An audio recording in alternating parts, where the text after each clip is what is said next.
¿Cuánto costó el trabajo?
Conociendo alguna de las especialidades, ¿no? Cuando acaben, para que vean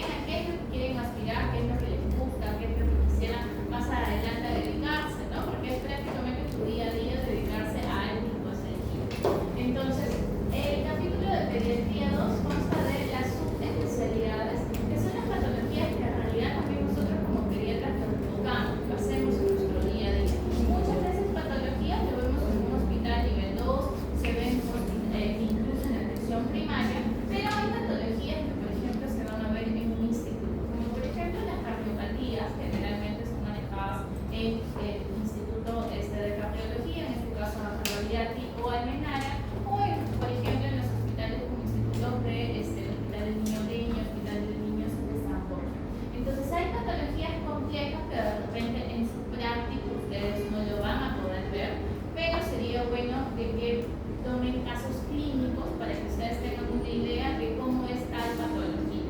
Por ejemplo, en nuestra pediatría vemos, si bien vemos patología como una ICU, que es la más frecuente, también vemos síndrome nefrítico, síndrome nefrótico. Nefrótico es más común verlo, nefrítico no siempre vemos, pero de igual manera hay que tocarlo con sus docentes de forma práctica. Todos sus docentes ven pura pediatría o comparten con algún docente que ven neonatología.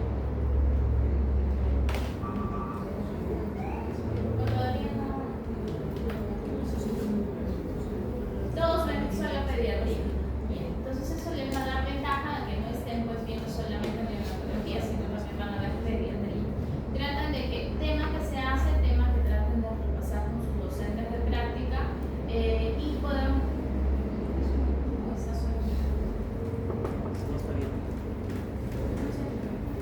No, está bien el horario de la puerta. Ya.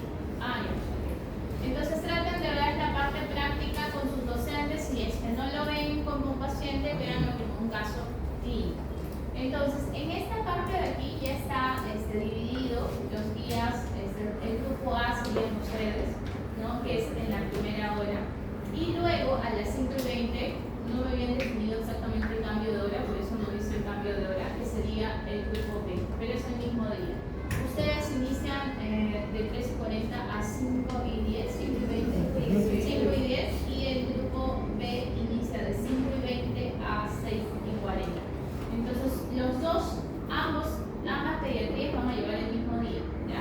Aquí no hay seminario, aquí solamente son clases expuestas. Aquí sí hay pasitos. Ahora, de igual manera lo vamos a definir al inicio de clase o al final de clase.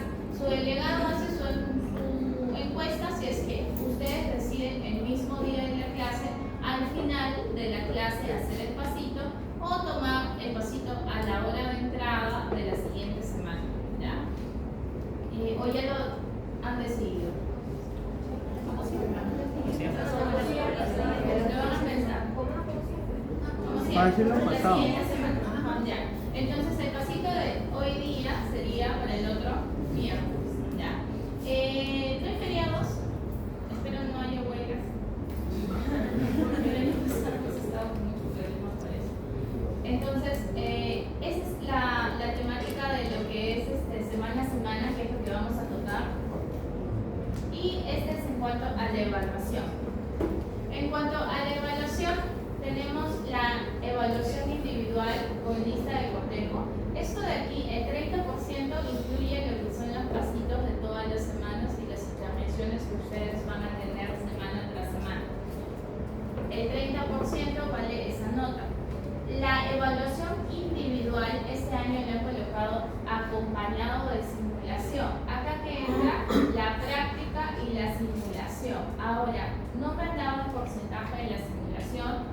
Me han dicho que como mínimo van a ser 4 horas de sus horas de práctica, van a hacer simulación y van a hacer con los docentes que ustedes llevan práctica, si es que ellos acceden a venir a la sede. Y si no, posiblemente lo puedan llevar con el doctor Cruz o conmigo o con algún docente que quiera hacer simulación. ¿Ya?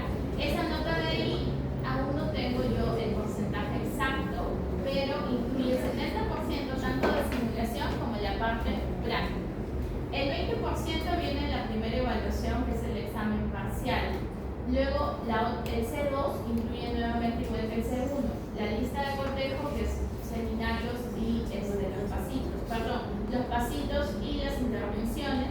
Y la segunda parte, que es práctica y simulación, y luego viene el 40%, que es la evaluación final. Los pasitos de aquí, de este segmento, de esta parte de pediatría, es netamente casos clínicos, a diferencia de pediatría 1. En pediatría 1 eran más puntuales preguntas. En cambio, en pediatría 2 todo es casos clínicos. Por ahí 1 o 2 preguntas son preguntas puntuales, pero en su mayoría son preguntas de casos clínicos, de las cuales ustedes ya se tienen que ir acostumbrando para los exámenes que le vienen más adelante. ¿Tienen alguna duda hasta acá? ¿No? Son el mismo grupo, si acá no dan mucha pediatría. ¿Sí? No hemos estado todavía el listado.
Ahorita va a pasar.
Tiene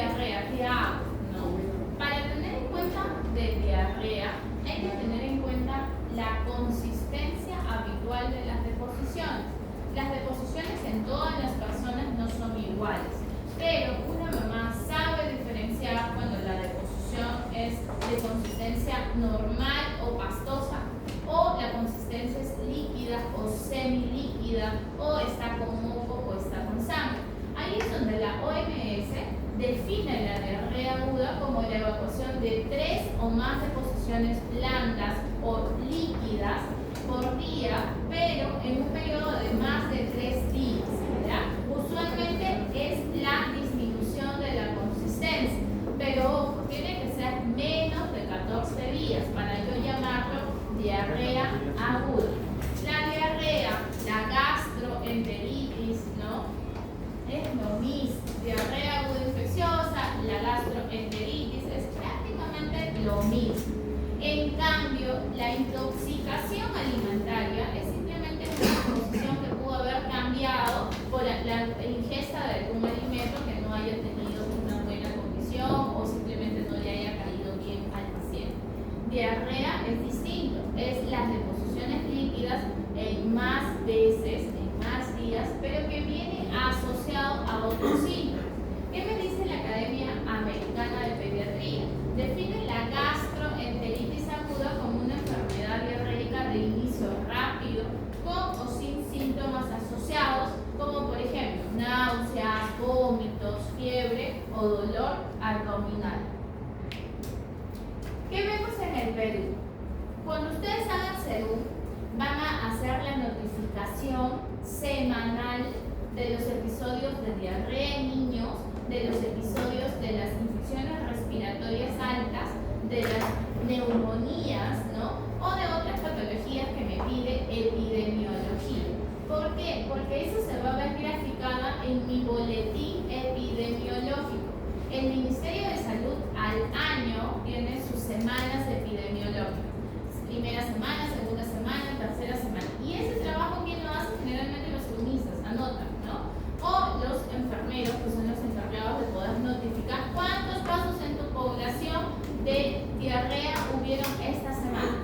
Eso se notifica. ¿Para qué? Para que nosotros tengamos los datos como un consolidado de forma anual. Eso nos permite a nosotros poder comparar año tras año si ha habido aumento o no de casos de diarrea. ¿Qué es lo que se ve año tras año? Que las regiones que son históricamente más altas de casos son la selva, seguido de la sierra y finalmente la costa. ¿Y cuáles son las semanas que tienen mayor predominancia de verse los problemas de diarrea? Las épocas de verano. Incluso en la sierra, en la selva se habla principalmente de los últimos meses de verano. Para nosotros, en realidad para todo el Perú es verano, pero ellos lo catalogan en la sierra, en la selva, no lo catalogan como verano, sino su época de lluvia, es decir, en marzo, febrero. Si bien en todo el país es verano, en la sierra, en la selva lo catalogan con otros términos. Es decir, en los últimos meses de épocas de lluvia, marzo, abril, que ya empezamos en otoño, es donde hay más casos de diarrea. Y ahí vemos que, por ejemplo, los primeros departamentos que encabezan está Pasco, Amazonas, Loreto, dentro de los departamentos con mayor caso de diarrea. Ahora, en los boletines se ha visto, ¿no?, del año 2019 al año 2024. El año 2025 todavía porque estamos en curso, estamos en la semana epidemiológica número 10, 11 por ahí. ¿Qué es lo que se ha visto del año 2019 al año 2024? En los últimos 5 años. En el año 2020 hubo una baja. ¿Por qué? No teníamos acceso a los puestos de salud, posiblemente no haya habido notificaciones al respecto, o de repente también disminuyeron los casos de diarrea y fue catalogado solamente como el diagnóstico de COVID. La incidencia y la prevalencia disminuyó en el 2020, haciendo una notable subida a partir del año 2021, 2022, 2023, ¿no? Y vemos que en las primeras semanas del año, en los primeros meses es donde hay mayor casos. A inicios de invierno es donde ya empieza a disminuir para luego nuevamente la edad de presentación, vemos que, por ejemplo, en menores de 1 año no es tan frecuente. ¿Por qué creen? ¿Por qué creen que en menores de 1 año no es tan frecuente las diarreas notificadas? Porque hay la protección que es la leche materna. ¿Qué más? Las vacunas. ¿Y qué vacunas estaríamos viendo que se coloca para disminuir los casos de diarrea? La rotavirus. ¿Y a qué meses le colocábamos? 2 y 4 meses, ¿cierto? Máximo podríamos colocarle la primera vacuna de rotavirus ¿a qué mes? 4 o 5 meses. ¿Por qué? Por el riesgo de intususección. Por ese motivo es que no colocábamos la vacuna de rotavirus, incluso fue pregunta de un examen. En menores de 1 año, si bien sí hay casos reportados, hay que tener cuidado porque hay alta tasa de mortalidad porque se pueden deshidratar. Otro de las edades características va de 1 a 4 años y otro mayores de 5 años. ¿Por qué hay más casos de mayores de 5 años? Porque cubre todas las edades, 5 años, adolescencia, adultez, adulto mayor. Por eso es que vemos mayor caso a nivel de mayores de 5 años. Aquí también vemos las defunciones, ¿no? Por edades, en mayores de 5 años, en menores de 1 año y entre 1 a 5 años. Hemos visto que ha habido una disminución de mortalidad. ¿Por qué? Por el acceso a las vacunas. Eso ha sido una disminución de los casos. Ahora, ¿qué factores de riesgo hay para que se pueda sufrir de diarrea? La carencia de agua potable, el ambiente con saneamiento ambiental deficiente, hacinamiento, zonas con inadecuada eliminación de excretas de residuos sólidos, zonas con inseguridad alimentaria, zonas con presencia de industria extractora de petróleo por problemas de derrames, presencia de animales y moscas en el hogar, lugares endémicas de zoonosis, familias con nivel socioeconómico bajo, bajo grado de instrucción de los cuidadores y madres adolescentes. Dentro del primer año de vida, si bien no vemos grandes casos, siempre hay un episodio, siempre. ¿Por qué? Porque los niños empiezan a gatear y empiezan a tener contacto con todo lo que está en el suelo y todos se meten a la boca. Entonces ahí es donde vemos generalmente el primer episodio. ¿Qué otros factores de riesgo también están asociados? Una manipulación inadecuada de alimentos, una inadecuada higiene, prácticas inadecuadas de eliminación de excretas, lactancia materna no exclusiva en menores de 6 meses, inicio de alimentación complementaria en menores de 6 meses, vacunación incompleta. El uso de biberones es una cosa bastante frecuente porque a veces no saben bien cómo lavar esos biberones o están pues al aire libre, se para la mosca o hay contacto o no hay una limpieza adecuada. La introducción temprana de la leche de origen animal, ya habíamos visto que la leche podríamos inculcarles a partir del año de edad, la de origen animal. Podríamos darle una leche sí, pero como fórmula dentro del primer año de nacido. El contacto cercano con un paciente que tenga diarrea, viajes a lugares con alta incidencia de diarrea. En quienes yo tengo que tomar en cuenta los pacientes que tienen diarrea en menores de 2 años, hay que tomar en cuenta en niños que tengan algún tipo de desnutrición o anemia en cualquier grado, o niños que tengan alguna inmunodeficiencia primaria o adquirida. En pacientes que sufran de alergias alimentarias, que tengan enfermedad inflamatoria intestinal, enfermedad celíaca o el síndrome del intestino corto. Ahora, dentro de la etiología existen 2 etiologías de la diarrea, tanto infecciosas como no infecciosas. ¿Cuáles son las no infecciosas? Las de, por ejemplo, las de mala absorción, que no es la que vamos a ver en la clase. Nosotros vamos a ver la infecciosa. Y dentro de la infecciosa, la más frecuente es la viral. En un 70 a un 90% de los casos, las causas de diarrea es viral. Otro motivo también de causa es las bacterias. Dentro de virus, ¿quién encabeza? Rotavirus. En bacterias, ¿quién encabeza? Campylobacter, luego Shigella. En parásitos, ¿qué parásitos podrían ocasionarle diarrea? Diarrea, ¿no? Y hongos, generalmente ninguno de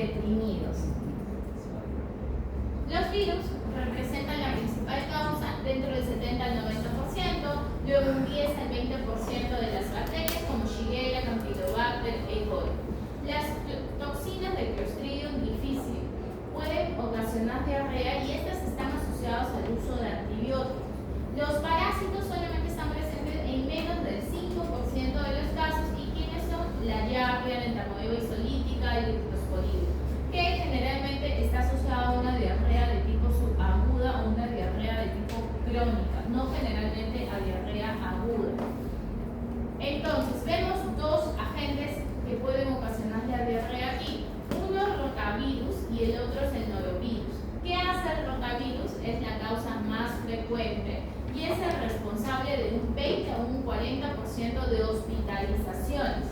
Incuba entre 1 a 3 días. Puede tener fiebre, una fiebre de temperatura de 38-39, puede tener vómitos y una diarrea generalmente es acuosa, que va a durar entre 3 hasta 7 días.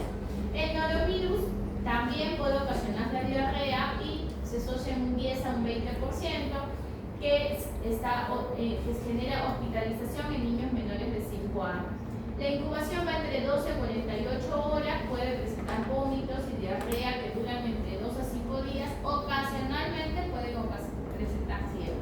Otro agente infeccioso viral, ¿cuál puede ser? Coronavirus, ¿no? También ocasiona diarrea. El rotavirus fue la principal causa de diarrea y también fue la principal causa de hospitalizaciones y enfermedades graves. Sin embargo, con el ingreso de las vacunas, estos casos de hospitalizaciones o de mortalidad ha ido disminuyendo. ¿Qué es lo que hace el rotavirus? El rotavirus tiene un periodo de incubación de 1 a 3 días. Pregunta de examen: ¿dónde se localiza este rotavirus? Se localiza en el duodeno y el yeyuno proximal. Ha sido pregunta de tipo examen ENAR. ¿Y qué es lo que genera? Destrucción de las células epiteliales y las vellosidades, generando un infiltrado de las células polimorfonucleares y mononucleares. Van a generar una demora en el tiempo del vaciado gástrico y los efectos fisiopatológicos que van a generar es una disminución en la superficie de proporción del intestino delgado y el aumento de la producción de las enzimas en cepillo que se llaman disacaridases. Ahora, van a generar una mala absorción y esto me va a demorar entre 3 a 8 semanas para que esta integridad del lumen intestinal vuelva a recuperarse. Existe el NSP4, que es una proteína no estructurada del 4 del rotavirus, que es una enterotoxina que va a ocasionar la diarrea y es un factor importante en la infección por rotavirus.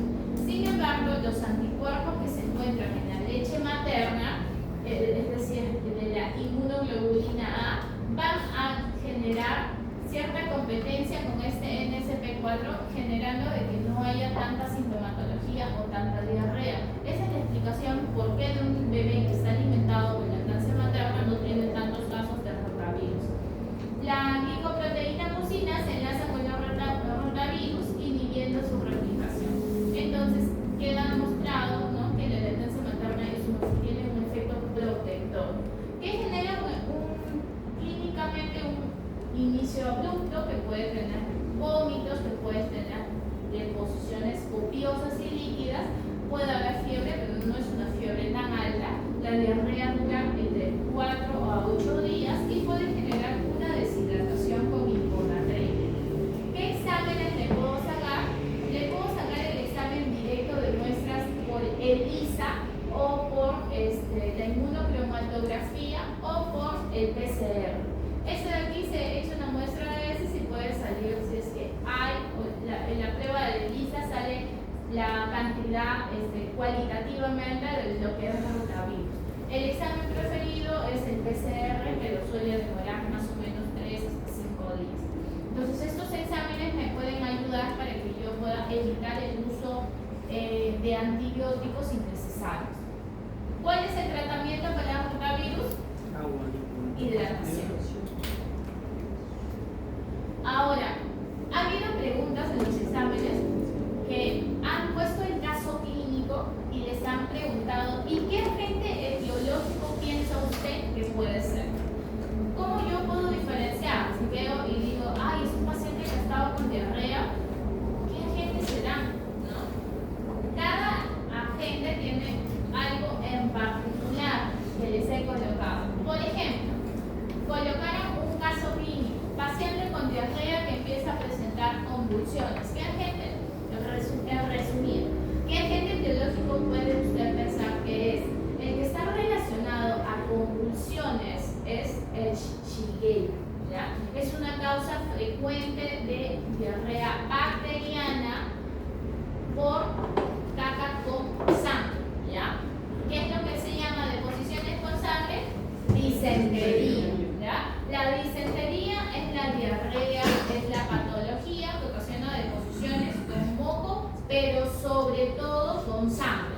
ahí ya cambia mi término, se llama disentería, pero está dentro de la diarrea aguda infecciosa. Shigella es la causa frecuente de disentería, pero que me puede ocasionar convulsiones y o encefalopatía. La salmonela es una zoonosis, donde la encontramos en ciertos alimentos. ¿Qué alimentos? El huevo, ¿cierto? En verano, por ejemplo, se come la salchipapa en la calle con la mayonesa y muchos de ustedes seguro que tienen un cuadro de diarrea. ¿Por qué? Por la famosa salmonela. ¿Qué ocasiona la salmonela? Tiene un periodo ojo de incubación de 6 hasta 72 horas. Tiene un comienzo agudo, tiene fiebre, dolor abdominal, ¿no? Una diarrea acuosa. La disentería es menos frecuente que Shigella y la E. coli enterohemorrágica y puede asociarse a enfermedad invasora pero inmunocomprometidos. ¿Cómo me puedo diferenciar salmonela? El ejemplo me va a poner paciente que estuvo comiendo huevo, que estuvo comiendo algo asociado a leche, ¿no? Perdón, al huevo como por ejemplo la mayonesa u otros componentes que se encuentren dentro de que la salmonela pueda producirlo, ¿no? Y ahí me puede decir, es salmonela. Otra de las causas es la E. coli. Dentro de la E. coli conocemos varios tipos.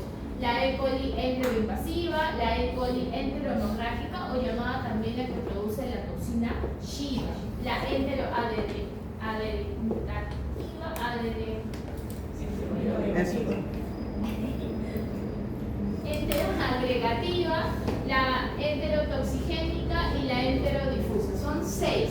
Entonces, estas bacterias de aquí, ¿cuál es la que yo tengo que recordar? Una de ellas, que es la enterohemorrágica, o la E. coli O157H7, es la que me puede ocasionar el famoso SHU, que es el síndrome urémico hemolítico. ¿Y en qué consiste el SHU? Lo vamos a ver más adelante.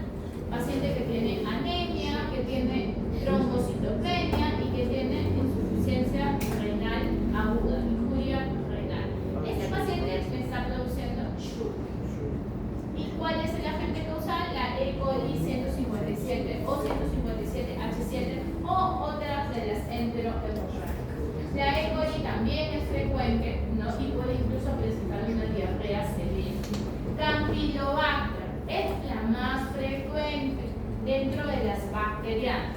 De todas las bacterianas, la más frecuente en niños mayores de 2 años o mayores de 5 años es Campylobacter. Está asociado a las palomas, a las aves, al pollo. Es una zoonosis con mayor frecuencia en países desarrollados y en países en vías de desarrollo. La especie más frecuente es el Campylobacter jejuni. Tiene un periodo de incubación de 1 a 7 días y puede estar asociado también a un compromiso sistémico como fiebre alta, dolor abdominal intenso, que incluso puede llegarse a descartar como una apendicitis aguda. Clostridium difficile es una causa frecuente de brotes en ciertos hospitales o en adultos mayores. No está tan asociado en la edad pediátrica, pero sí está asociado al uso reciente de antibióticos de amplio espectro.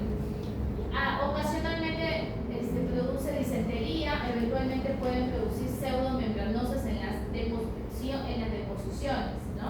Entonces, diarrea pseudomembranosa ¿en quién? En Clostridium difficile. Entonces, cada agente etiológico tiene algo característico y en las preguntas van a colocar el caso clínico, bastantes cosas. El paciente de 3 años que entra con vómito, con diarrea, con fiebre, pero siempre hay una palabra que va a caracterizar la respuesta. Y si ustedes no la tienen clara la duda, no van a saber la respuesta. Entonces, cada agente etiológico, por eso les he mencionado, ¿no? Ahora, las diarreas sin sangre pueden ser ocasionadas por rotavirus, por adenovirus. ¿Se acuerdan adenovirus? ¿Qué ocasionaba? Muy bien, resfrío, la rinofaringitis y la D era de diarrea. ¿Qué más? Algo más falta. Faringitis, muy bien, como su compañera lo dijo, que lo vimos en el ciclo pasado, y la D les dije de diarrea. Pero algo más. No se conjuntivitis.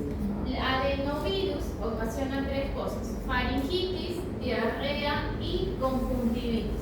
¿Ya? Ese es su favorito del adenovirus. Más frecuentemente en otoño e invierno. Ojo, la forma de transmisión puede ser respiratoria, a diferencia del rotavirus que es fecal-oral.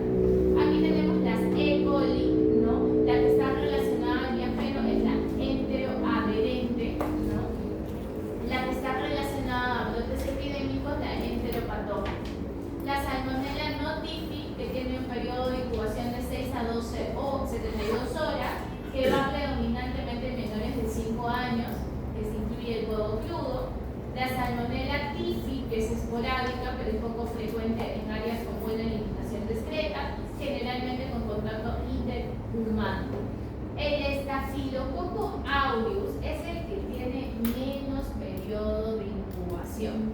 ¿En quién tengo que tener cuidado de este estafilococo? Por ejemplo, en alimentos contaminados por manipuleo de persona colonizada, ¿no? Es muy rápido el estafilococo. Y estafilococo es bastante agresiva, ¿ya? ¿Por qué? ¿Estafilococo dónde vemos? ¿En qué vía? ¿En qué parte del cuerpo? En la piel. Pero si lo vemos a nivel pulmonar, ¿qué me ocasiona en una neumonía? ¿O qué veo en una radiografía con estafilo? Infiltrado bilateral.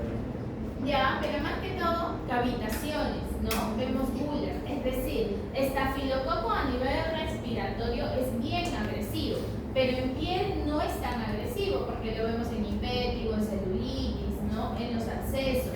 Pero en la vía digestiva vuelve a ser bastante agresivo.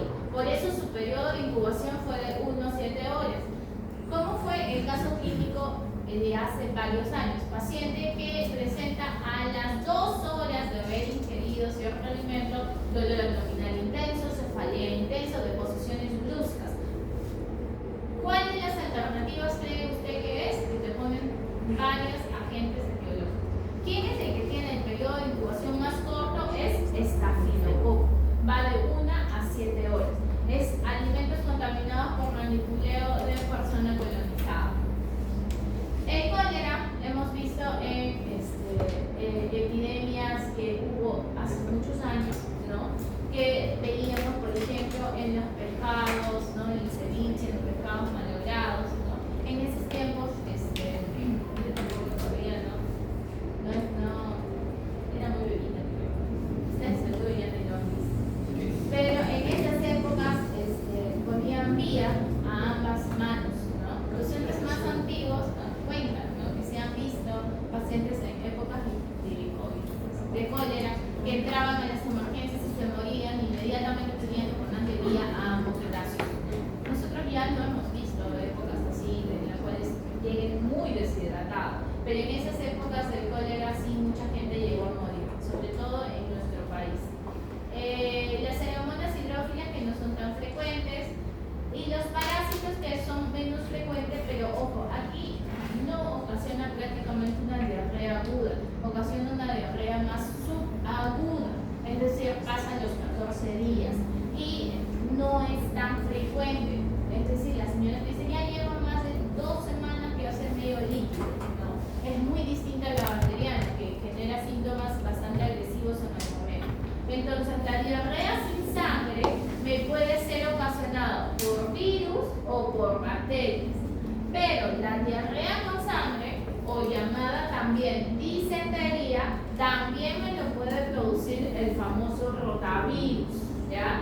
Entonces, un paciente que tiene diarrea con sangre no precisamente 100% es bacteriano. Puede haber un porcentaje que puede ser viral. Las bacterias, tengo la enteroinvasiva, la enterohemorrágica, que es la que produce el SHU, la Shigella, ¿no? Que puede ocasionar artritis a las 3 semanas, la Salmonella, el Campylobacter, que es el más frecuente por aves de corral. El Campylobacter se ha asociado bastante a lo que es el criadero de palomas, ¿ya? Entonces, Campylobacter, PP, paloma y Lobacter. No se olviden porque ha sido pregunta bien repetitiva. Yersinia en niños mayores, que puede también manifestarse como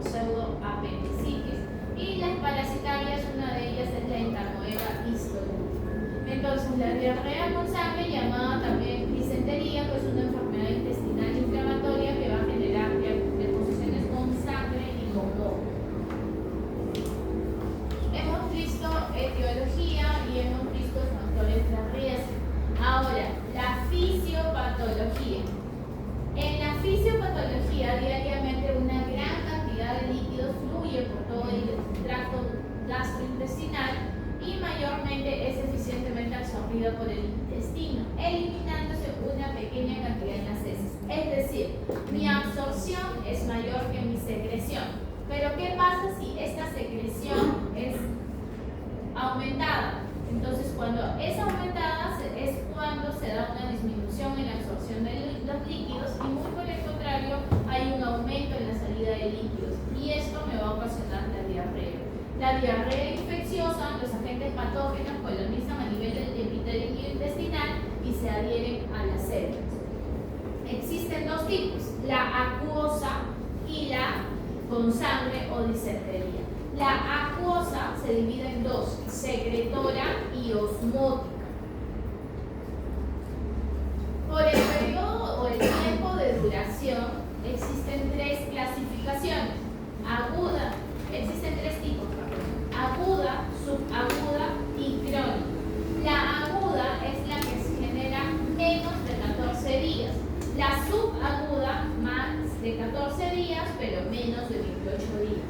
Y la crónica más de 28 días. Ojo, crónica les puede hacer confundir. ¿Con qué? Con más de 2 meses, ¿no? Porque las patologías generalmente hablamos de crónica cuando pasaron 2 meses. En cambio, diarrea cambia, es 28 días, ¿ya? Subaguda de 14 a 28 días y crónica más allá de 28 días. Dentro de las secretoras y las osmóticas, hay que tomar en cuenta que las patologías o los agentes etiológicos pueden ocasionar una como pueden ocasionar la otra. Sin embargo, hay una que predomina más que otra. En las osmóticas predomina rotavirus, adenovirus, los parásitos y algunas E. coli. En cambio, en la secretora vemos el Vibrio cólera, la enterotoxigénica y la Shigella. Las invasivas, la Shigella, la enteroinvasiva, el Salmonella, Campylobacter, con sangre. Y las no invasivas, la enterohemorrágica o 157H7, que es la que produce el chubo y el Clostridium. ¿Qué es lo que vamos a ver ahorita? La secretora y la osmótica. ¿Cuál es la diferencia? La diferencia entre la diarrea secretora y la diarrea osmótica es que la secretora tiene el volumen de heces más de 200 mililitros en 24 horas. En cambio, la osmótica tiene menos de 200 mililitros. El pH fecal es ácida en la diarrea osmótica, en cambio en la secretora no. Las sustancias reductoras es positiva en la diarrea osmótica. El sodio tiene menos de 70 miliequivalentes en la osmótica, el cloro menos de 40 miliequivalentes en la osmótica, el cociente sodio-potasio menos de 0.2 en osmótica, la osmolaridad fecal es mayor en la osmótica e igual en la secretora. Y un punto clave es que si yo genero ayuno en este paciente, en la osmótica va a cesar la diarrea. En cambio, en la secretora va a continuar. ¿Quién lo cocinaba en la secretora? ¿Qué agentes?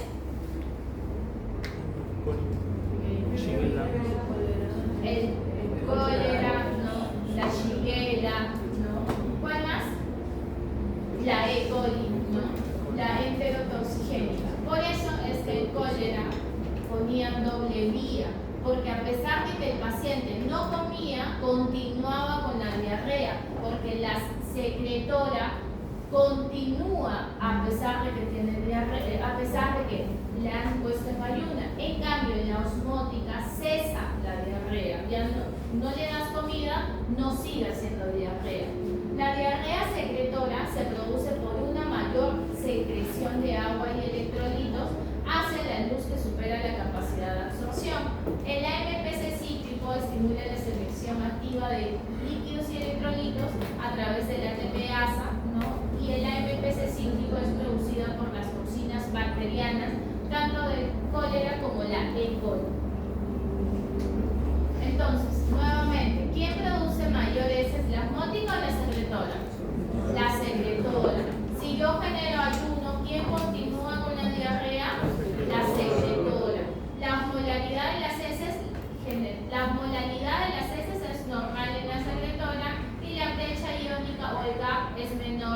secretora. Entonces, ya entendí mi fisiopatología, mis factores de riesgo y mi etiología. Ahora vamos con el diagnóstico. El punto clave siempre va a ser la anamnesis, como hemos visto en el capítulo de historia clínica. Luego pasamos al examen físico y exámenes auxiliares. Sin embargo, yo cuando veo a un paciente que entra, siempre tengo que valorar qué cosa en la emergencia. El triángulo pediátrico. El triángulo pediátrico observo, escucho, ¿no? Y veo cómo está el estado de conciencia de un pequeño. Si está un pequeño que no despierta, no voy a estar yo preguntando, ¿y desde cuándo está mal? No, inmediatamente tengo que actuar. Y en el transcurso que estoy actuando voy haciendo las preguntas. Por eso existe el triángulo pediátrico, que lo vamos a reforzar clases tras clases, sobre todo en las emergencias pediátricas. Entonces yo conllevo mi anamnesis, pero yo tengo que ver la inspección es importante. Valoro solo con la mirada el estado de deshidratación de ese paciente. Un paciente chocado, yo no puedo hacer demorarme en las preguntas, lo que tengo que hacer es actuar. Si bien la anamnesis va antes del examen físico, ojo, hay que valorar frente a la deshidratación. Entonces, estoy en mi consultorio o estoy con un paciente que no está deshidratado. ¿Qué hago? Empiezo con el tiempo de enfermedad. Aquí es donde yo tengo que tener y valorar qué preguntas hacer, ¿no? Y que a veces de repente les cuesta, ¿no? A los internos hoy en día les cuesta bastante cómo empezar a hacer su anamnesis. Yo los envío generalmente con la hoja rosada, que está en la emergencia, y les digo, entrégame este diagnóstico. Y vienen y me miran, pero no sé qué preguntar. Y yo le digo, pero ¿cómo que? Pregúntale por qué motivo vienes y de ahí qué pregunto, ¿no? Entonces, no sé si tiene que ver con las épocas de pandemia, de que no han ido presencial en los años anteriores, pero hay bastante dificultad. Lo que veo hoy en día es en hacer una anamnesis, pero eso les lleva el día a día, ¿no? Les lleva la práctica. ¿Cómo yo mejoro mi anamnesis? Mientras más haga casos, ¿no? Ahí voy a ir mejorando. Habrán visto memes que hay uno que sale con el corte en cabello y le están preguntando cuándo nació, ¿no? O le están haciendo miles de preguntas y no están cosiendo. Entonces, no sean ustedes ellos el meme y sepan más o menos enfocar qué es lo que yo quiero. Si yo tengo una diarrea, ¿qué es lo primero que tengo que preguntar? ¿Cuándo empezó? ¿No? ¿Y cómo yo valoro cuándo empezó? Porque la mamá te va a decir, ay, empezó con diarrea hoy día. Ah, no, pero antes de ayer ya estaba durmiendo. Siempre pregunte cuándo estuvo bien por última vez. Señora, el día fue, hoy estamos, mira, el día domingo su hijita estaba bien, sí, estaba bien. El lunes, ah no, el lunes ya empezó a sentirse mal. El martes ya no me quería comer nada y empezó con un poquito de deposición líquida. Y ayer martes ya empezó con más de 5 deposiciones líquidas. Ojo, el tiempo de enfermedad no es ayer, sino es el domingo. Empezó con la primera sintomatología el domingo. Entonces, por eso siempre hay que preguntar, ¿y cuándo vio usted bien o normal o como todos los días a su hijito? El sábado, ¿no? O puede ser que te digan, no, hace un mes está con tos, ¿no? Pero en realidad no es que tengas un mes, sino que es un episodio tras otro episodio. Igual es cuando yo hago mis preguntas. Tiempo de enfermedad, comparo cuándo estuvo bien y cuándo fue que empezó la primera sintomatología. Síntomas asociados, hubo fiebre, la fiebre lo cuantificó, le dio algún medicamento para la fiebre, hubo vómitos, estos vómitos, ¿cuántos vómitos fueron? ¿De qué contenido fueron los vómitos? Hay dolor abdominal, ¿qué tipo de dolores? ¿En qué parte es? Generalmente en niños más grandes, ¿no? Y lo de las deposiciones, yo tengo que tomar en cuenta 4 preguntas claves. ¿Cuántas veces ha hecho su hijito? Si es un lactante, lo vas a ver porque va a cambiar de pañal. Si es un niño más grande, bueno, a veces pueden olvidarse, ¿no?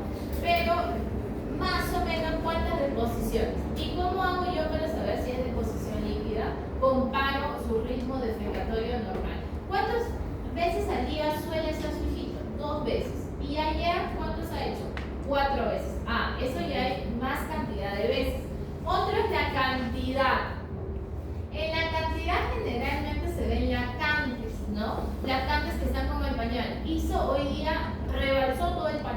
que fue más cantidad comparado al día anterior. La consistencia es líquida, semilíquida, pastosa. Generalmente la mamá te va a llevar el pañal y te lo va a mostrar. O en algunos casos te va a mandar la foto, ¿no? Y te mandan fotos de las deposiciones, y no importa la hora, pero te envían la foto. Si te están comprando tu abre, hasta videos te mandan. Eso pasa. A veces digo, pero la 1 de la tarde, comiendo, abro mi video y sale. Pero el día que sean papás, pues entenderán ustedes, ¿no? Yo ya lo entiendo un poquito. Pero igual siempre hay que ser prudentes, no grabar, porque las señoras a veces quieren que tú les des el diagnóstico. ¿Eso es líquido? ¿No? Siempre es esa pregunta. ¿Eso es líquido? Pero hay que preguntar el número de veces, la consistencia, pero sobre todo qué cosa. Si hay moco o sangre. ¿Cómo veo el moco? Porque eso también hay que tomar en cuenta. Es chicloso, ¿ya? Generalmente abres y ves pues un moco, ¿no? Porque la mamá te pregunta, ¿pero cómo es el moco? ¿No? Generalmente se ve chicloso. La sangre es bastante evidente, eso no hay mucho que explicar. Entonces, hay 4 preguntas que yo tengo que hacer. Número de veces, cantidad, consistencia y si hay presencia de moco y sangre. Se habla también del color de las heces. ¿Creen que eso puede ser importante?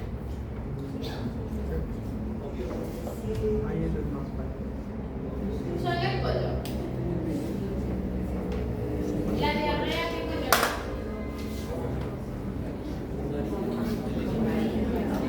Puede ser amarillo, puede ser verdoso, puede ser oscuro. Y si es verdoso, en un bebito se cree que hay una sobrehidratación. No es precisamente el frío, ¿no?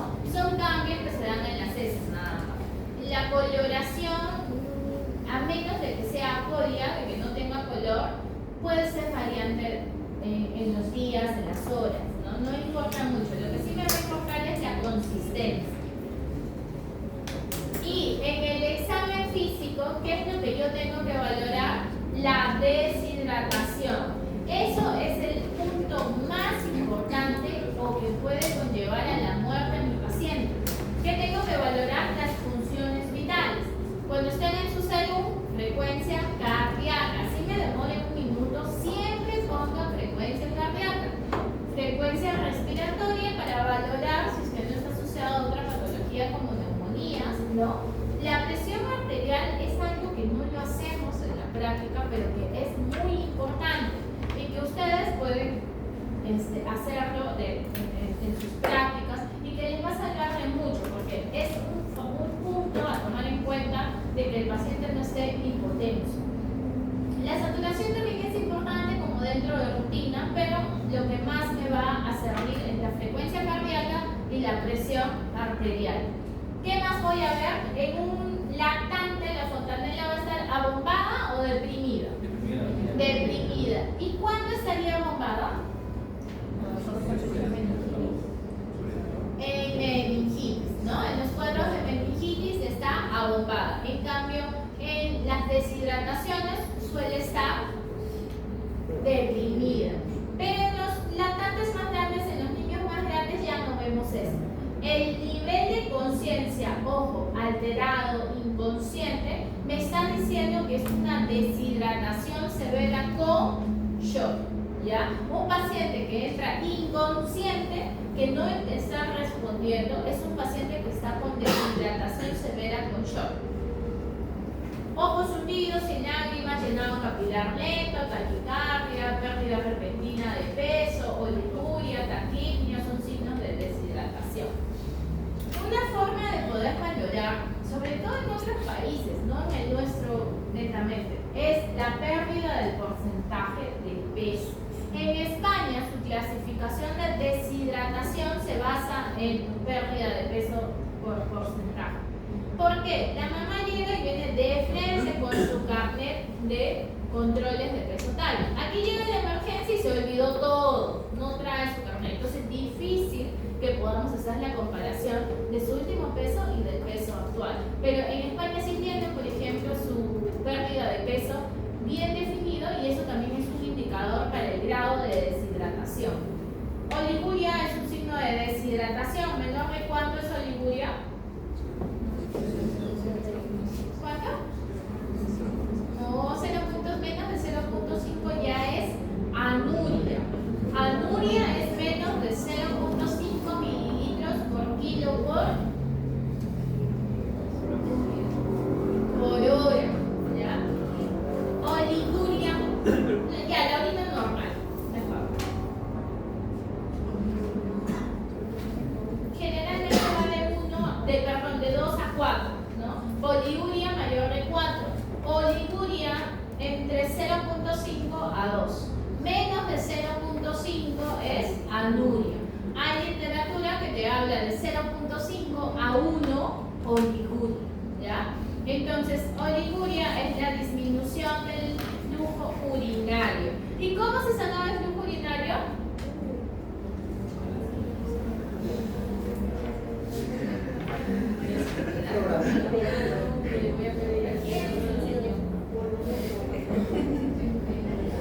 El volumen total de la orina sobre el peso por el número de horas. ¿Y el flujo diarreico?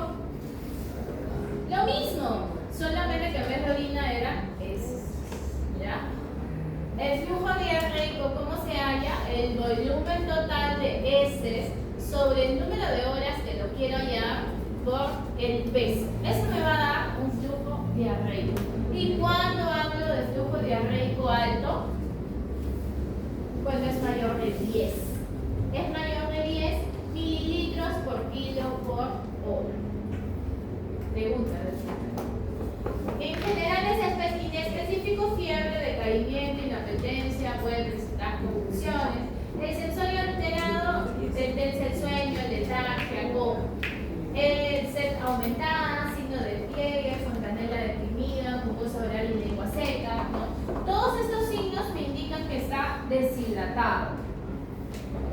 Ahora, en los exámenes auxiliares, generalmente no se envía. ¿Por qué? Porque es viral. En más de un 50% de los casos es viral. Sin embargo, en quienes yo saco los exámenes, aquel que tiene diarrea de más de 7 días, en aquel paciente que sospecha que tenga sepsis o bacteriemia, en pacientes que tengan presencia de sangre y no con las deposiciones, en pacientes menores de 3 meses o que tengan alguna inmunosupresión o desnutrición moderada o severa. ¿Y qué exámenes de laboratorio puedo sacar? Encabezo la reacción inflamatoria en heces, que tiene poca sensibilidad y poca especificidad, pero es lo que más tomamos en los exámenes del laboratorio en emergencia. ¿Cuándo es positiva? Cuando los leucocitos es de más de 50 por campo. En nuestro país hubo estudios, no me acuerdo si fue Loaiza o en el Hipólito, aquí en nuestro país, en el cual se evaluaba si los leucocitos más de 10 eran positivos en heces. Y se llegó a la conclusión que aquel paciente que tiene entre 10 o 20 leucocitos por campo a 50 leucocitos por campo, debo valorar si la clínica es parabacteriana. Si es parabacteriana, inicio antibiótico. Si tiene menos de 10, no inicio antibiótico. Y si tiene más de 50, sí o sí inicio antibiótico. ¿Qué quiere decir? Que mientras más leucocitos tenga, más de 50, es más sensible para ser positivo para bacteriano. El doble cultivo, que demora entre 3 a 5 días, me da el agente bacteriano, es decir, cuál es el causante de mi diarrea y el antibiograma, qué antibiótico le va a hacer efecto.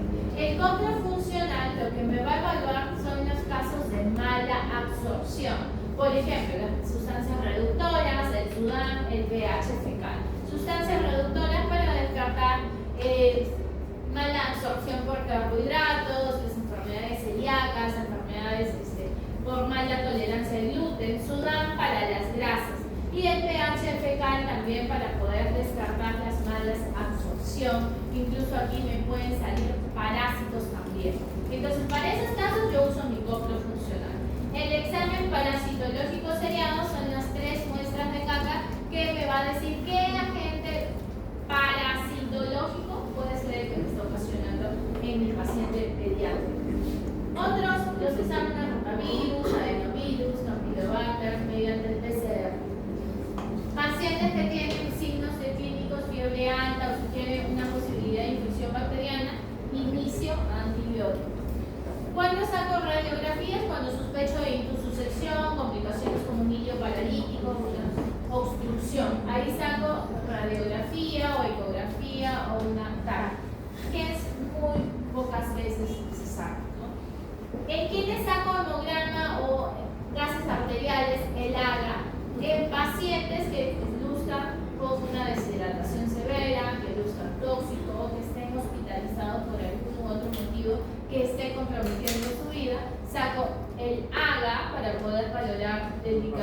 bicarbonato, saco los electrolitos para poder valorar especialmente el sodio y el potasio, y los exámenes hematológicos, como por ejemplo el hemograma y el PCR.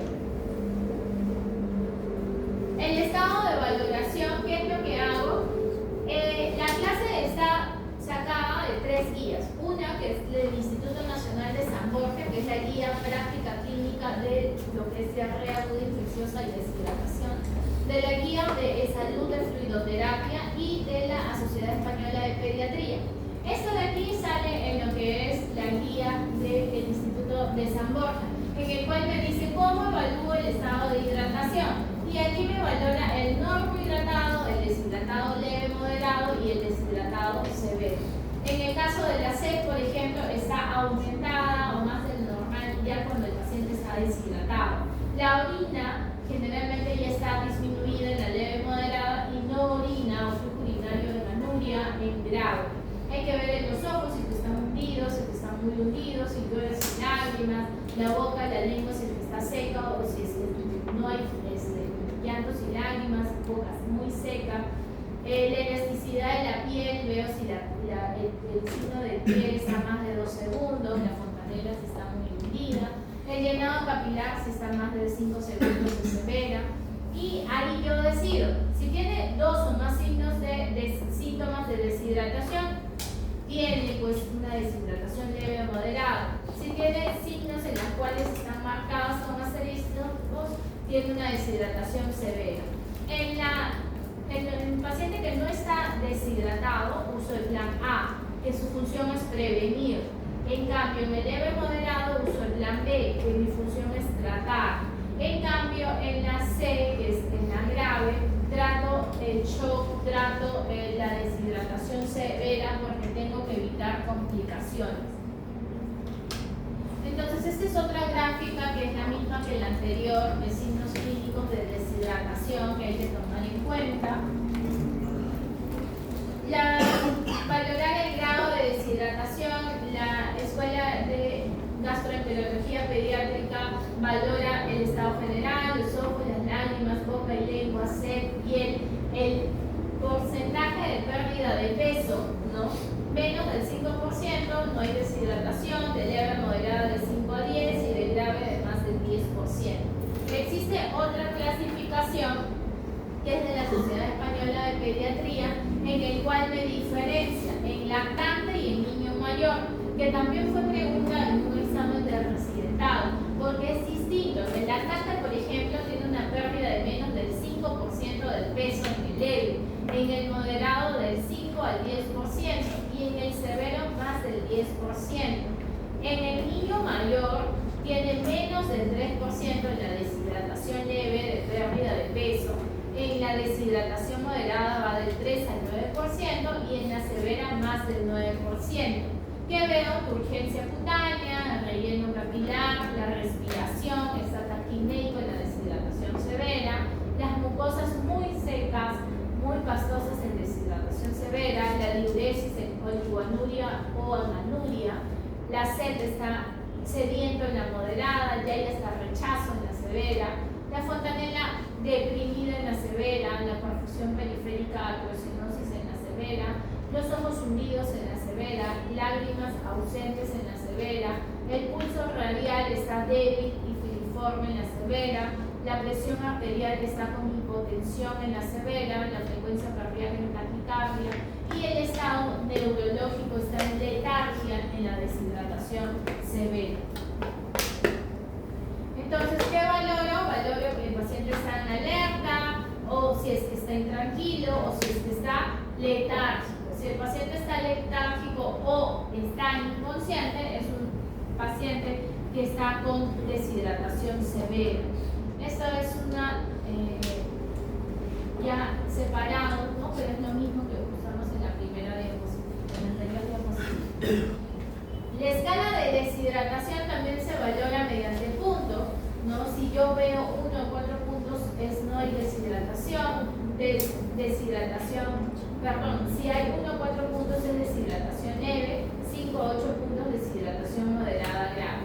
¿Y qué es lo que cuento? Cada punto me da el puntaje final para poder ver está en qué tipo de deshidratación. Ahora, yo ya valoré mi estado de deshidratación, lo que tengo que hacer es mi manejo. Existen 3 planes según mis guías de deshidratación en nuestro país: el plan A, el plan B y el plan C. El plan A sirve para prevenir la deshidratación, el plan B sirve para tratar la deshidratación y el plan C sirve para tratar la deshidratación grave con o sin shock.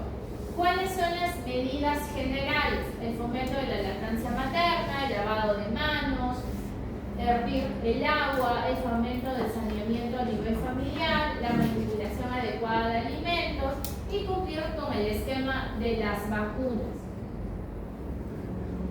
¿En qué consiste el plan A? Es el tratamiento de un paciente con deposiciones líquidas, pero que no tiene signos de deshidratación y se puede realizar mediante la mnemotecnia de ACRES, que significa la aumenta de líquidos apropiados en mayor cantidad, continuar con la alimentación habitual. Los estudios me dicen que los alimentos astringentes me disminuyen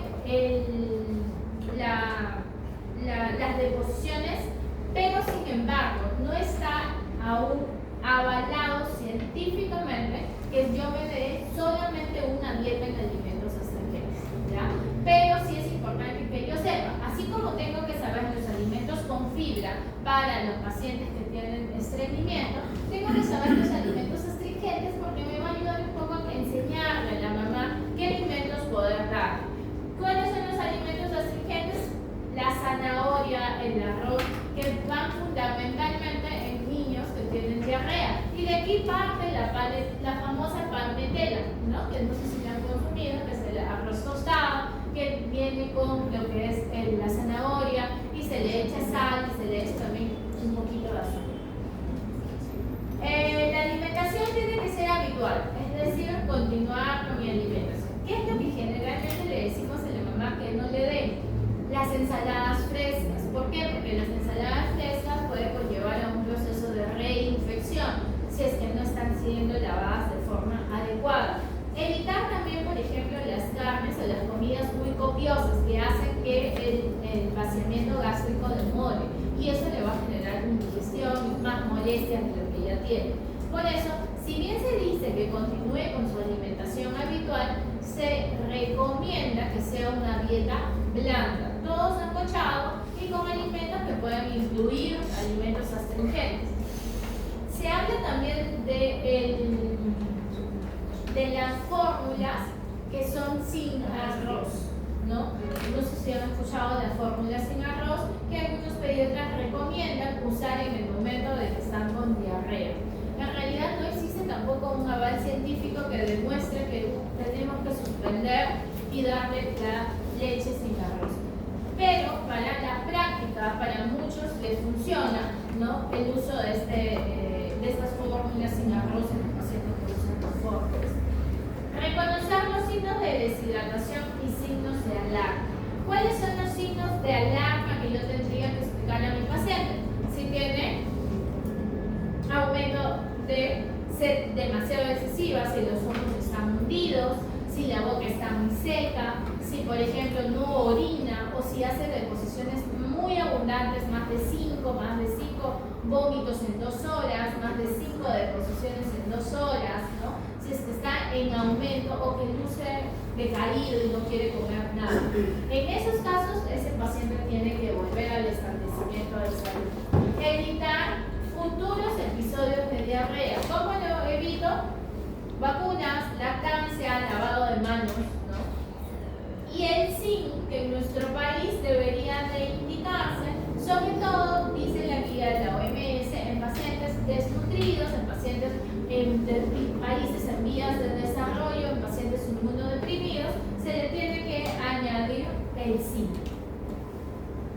Entonces, ese es mi famoso ACRES. Si el paciente presenta alto riesgo de deshidratación, el tratamiento debe suministrarse en el establecimiento de salud. Hay un programa, una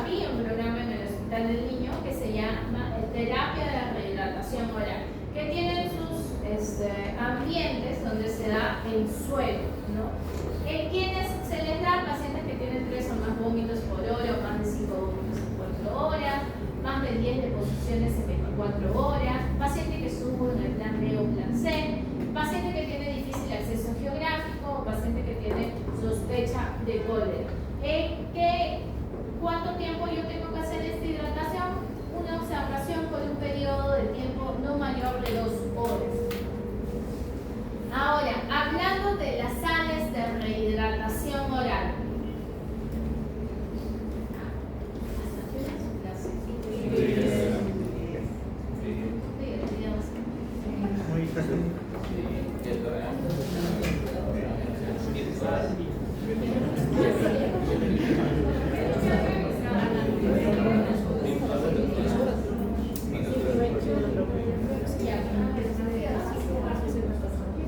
En el año 1975, por ejemplo, la osmolaridad que le estaban en los suelos de rehidratación oral era 330. Año tras año, esta osmolaridad ha ido en descenso. La OMS, la Sociedad Americana de Pediatría, el SPEDAN, que es la Escuela de Pediatría, Gastroenterología Pediátrica y Nutrición, me dice que la osmolaridad tiene que ser menos en los suelos. El sodio, antes era 90, 75, hoy en día me piden 60 miliequivalentes por litro. El potasio me piden 20. Ahora, aquí está de la Sociedad Española de Pediatría, diferenciado suelo por suelo. Sin embargo, muchos de estos suelos no los tenemos nosotros en nuestro día a día. ¿Qué es lo que yo tengo que tomar en cuenta? Mi glucosa tiene que ser mínima, no tiene que ser tanto. Mi sodio 60, potasio 20, cloro 25, 50, ¿no? Y la molaridad tiene que ser 200. Otros componentes que tienen los suelos son los famosos probióticos. Ahora, estas son las que comparamos con las que tenemos en nuestro mercado. En el Perú, ¿qué tenemos? Los sales de rehidratación oral, que son los sobrecitos que emite el Ministerio de Salud, que son salados y no los toleran aquí. Luego sigue el Electroral, el Flutriflex y el famoso Pedilal, que es el favorito de muchos de nosotros y los recomendamos a que los papás lo compren. Hay que tener en cuenta que mi requerimiento de sodio es de 3 a 5 miliequivalentes por kilo. En cambio de potasio va de 1 a 3. El sodio normal a 135 a 145, potasio 3.5 a 5.5. ¿Cómo comparo? ¿Cuánto tenía que tener mi sodio? 60, ¿cierto? Mi electrolyte pediátrico tiene 45, mi Flutriflex tiene 50. Y les he buscado donde estén estas rehidratantes que a veces los papás compran, que es el Gatorade, el Powerade, ¿no? Han visto muchos de ellos, estoy con diarrea y están tomando su Escode, porque creen que eso les va a hidratar, pero en realidad estos son rehidratantes para cuando uno corre o hace ejercicio y pierde sales de otro tipo de forma, no para hidratación de pérdidas de diarrea, porque miren el sodio. Entonces ya saben qué van a explicar. No tiene la cantidad necesaria para la deshidratación que yo quiero tratar. Ahora, el potasio, miren la comparación. 3, 3, 3. ¿Qué necesito? 20, ¿no? El electrolyte, el Flutriflex. El sodio, la glucosa, miren, está bastante alto en estos rehidratantes. Yo no necesito mucho.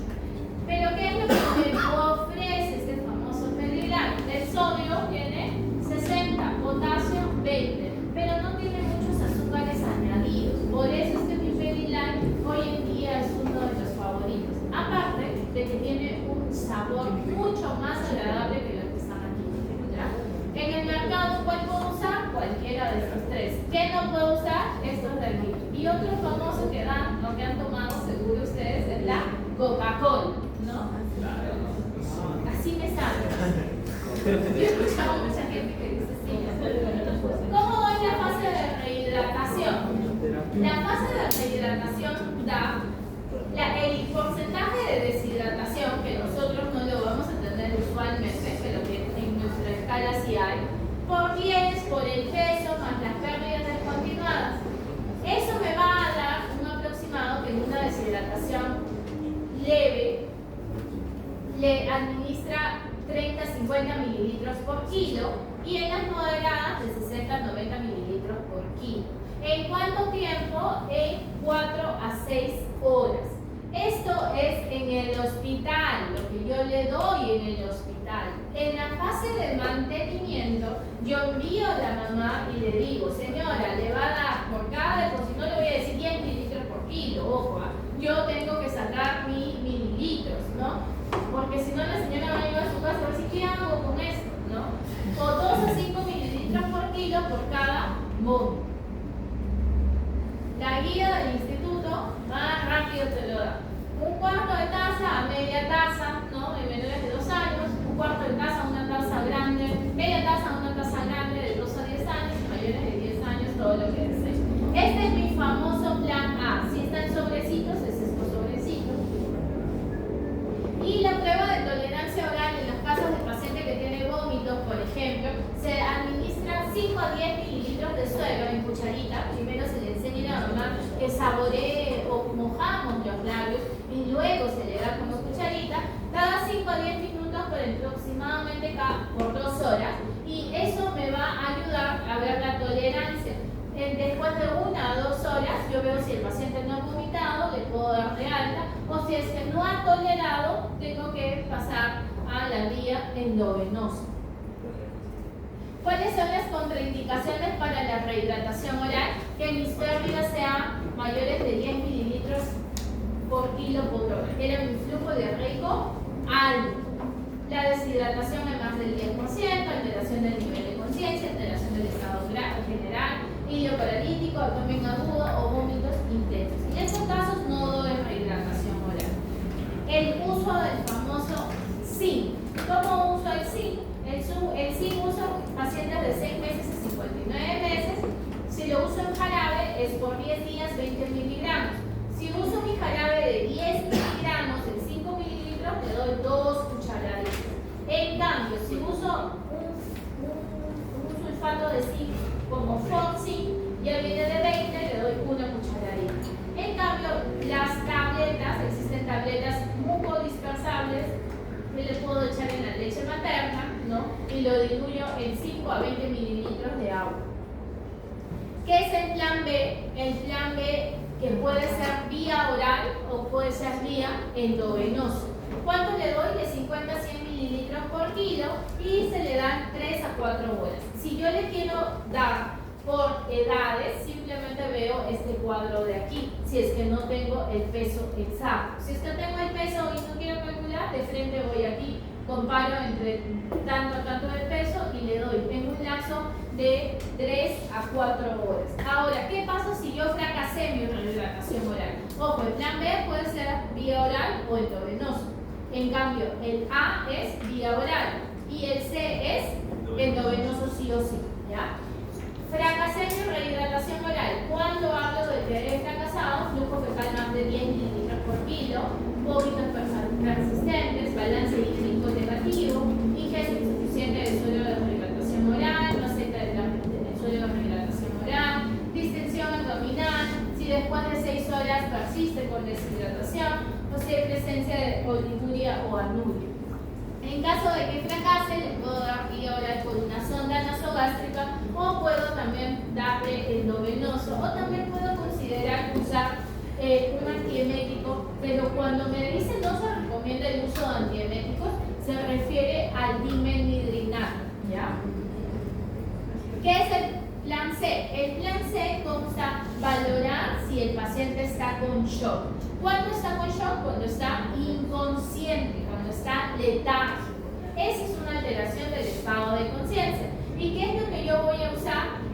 Todos tenemos esto en nuestro puesto de salud, en nuestro policlínico, donde ustedes estén trabajando. Todos tenemos este suero. Esto le voy a colocar 20 a 30 mililitros por kilo estar, ¿ya?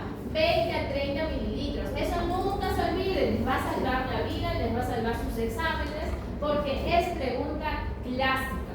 Pesa 10 kilos, ¿cuánto le paso? 200. ¿Le paso en 2 horas, en 4 horas, en 10 horas, en un día? No, está inmediatamente en bolo. En cambio, sin shock, lo puedo dividir en 2 partes. En una hora, 30 mililitros por kilo, y luego los 70 mililitros por kilo divido en 5 horas. Paciente mayor de 12 meses en 30 minutos y luego en 2 horas y media. Ojo, esto es el formato clínico de la OMS. Existe fluidoterapia también, que sería bueno que repasen del Seguro Social, que también tiene una forma de hidratación. Les voy a pasar las 2 guías. También hay una guía de Cayetano que pueden ver que son formas de hidratación. El plan C es necesario evaluar y ver mi balance, ¿no? Para esto me sirve hacer mi balance cada 2 horas, cada 4 horas, y poder ver si el paciente ha tolerado, el paciente ha mejorado, ha salido del plan C para pasar a rehidratación oral o para seguir con mi plan C. Antibióticos. ¿Cuándo uso antibióticos? Cuando haya sospecha de que ha sido por una infección bacteriana o cuando tiene alguno de estos criterios, menos de 3 meses, ¿no? Que tiene disentería, inmunodeprimido, malnutrido o que tenga alguna patología como drepanocytosis. ¿Y qué antibióticos uso? En Campylobacter uso la acitromicina a dosis de 10 miligramos kilo día, ¿no? Uso para E. coli también puedo usar acitromicina, para salmonella puedo usar ciprofloxacino o puedo usar cefalosporinas de tercera generación. Para Shigella puedo usar acitromicina, para cólera también acitromicina, para dioxinia, cefalosporinas de tercera generación. Aquí están las dosis de los antibióticos recomendados para cada bacteria que se ha detallado anteriormente. El uso de antieméticos como el dimemidrinato está prohibido de cierta forma porque genera depresión del sistema nervioso central, pero sí se usa hoy en día, desde hace un par de años, el famoso Tasaprol, que se usa generalmente en pacientes con neoplasias, ¿no? En los pacientes con cáncer. Se puede usar también en la edad pediátrica, ¿no? En forma endovenosa. Los probióticos son productos que van a contener microorganismos vivos, que hoy en día generalmente en todas las congresos que vamos de pediatría siempre hay un capítulo de probióticos. ¿Por qué? Porque el gastropediatra siempre da sus últimos estudios, si hay o no hay efecto. En la actualidad la evidencia no es tan fuerte del uso de los probióticos, pero sigue habiendo estudios. Ahora, ¿qué probióticos están actualmente calificados para ser usados? El Saccharomyces boulardii, que se encuentra en el Floratil, el Lactobacillus rhamnosus, que se encuentra en el Multiflora, el Lactobacillus reuteris, que se encuentra en el Biogalia. Y aquí los puse: Floratil, Biogalia y Multiflora. Uno que se usa bastante es la enterocormina, que tiene el Bacillus glauci, que no tiene mucha comprobación, pero que también tiene estudios a favor. En la actualidad, la evidencia no es tan fuerte del uso para lo biológico. El racecabrotilo es un inhibidor de la encefalinasa intestinal, que es lo que hace, es un antisecretor, que se puede usar para qué tipo de diarreas, las secretoras o las mólicas, las secretoras, ¿cierto? Y viene en suspensión granulado, que se puede usar en la edad pediátrica. ¿Alguna duda, chicos? ¿No? Pero ya en el pasito. Con marcar, ¿no? Sí.